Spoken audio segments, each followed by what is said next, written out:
ইসলামের চতুর্থ খলিফা হযরত আলী রাদিয়াল্লাহু তাআলা তিনি বলছেন, আমি জান্নাত চাই না, জান্নাতের লোভে আমি নামাজ পড়ি না, আমি জান্নাতের মালিক যিনি তাকে পাওয়ার জন্য নামাজ পড়ি।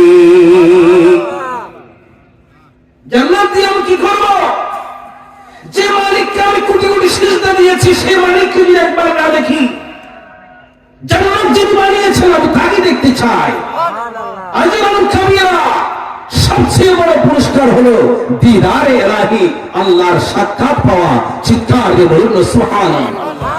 হাদিসে পাকে আছে প্রতি জুমাবার আল্লাহ রাব্বুল আলামিন একটা বাজার বসান জান্নাতের ভিতরে, জান্নাতের বাজার। সেখানে জান্নাতীরা আসেন বাজার করার জন্য। সেখানে কিছু কিছু জান্নাতীদেরকে আল্লাহ আল্লাহর দিদার দান করে তাজাল্লিয়াত দেখা দেন। সুবহানাল্লাহ। তারা বাজার করে যখন বিবিদের সাথে চলে যায়, হুরদের সাথে যখন সাক্ষাৎ করে, জান্নাতে বিবি থাকবে না? কথা বলে না ঠিক কিনা? এক একজনের সাথে কতজন যে বিবি হবে? বাংলার জমিনে বিশ্বের মধ্যে 4 জনের অধিক কেউ বিবাহ করতে পারবে না। একজনের অধিক যদি বিবাহ করে তার জীবনে অনেক কঠোর নেমে আসে, যন্ত্রণা নেমে আসে, জ্বালাতন নেমে আসে। কিন্তু জান্নাতের ভিতরে আল্লাহ রাব্বুল আলামিন এক একজন পুরুষকে কমপক্ষে 70 জন বিবি শাদী করাবে। কয়জন?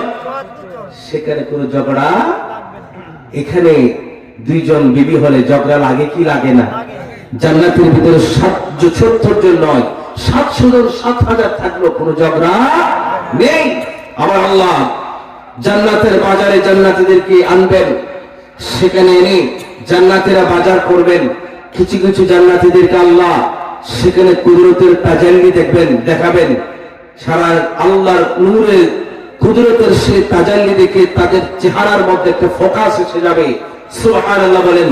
তারা চলে যাবে, বিবিদের কাছে গিয়ে দেখা হবে। বিবিরা বলবে, কোন জায়গায় গিয়েছো বলো?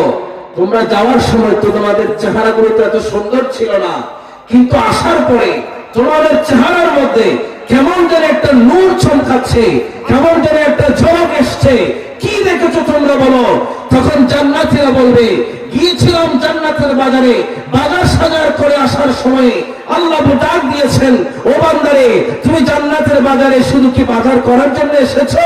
নাই, নয়, আমি এই জান্নাতের বাজারে তোমাকে ডেকে এনেছি বাজার করার পাশাপাশি আমি আল্লাহ আমার কুদরতের মহিমা সৌন্দর্য তোমাকে দেখানোর জন্য ডেকে এনেছি। তুমি আমার কুদরতের মহিমাটা দেখে অন্তরকে শান্তি করে নাও।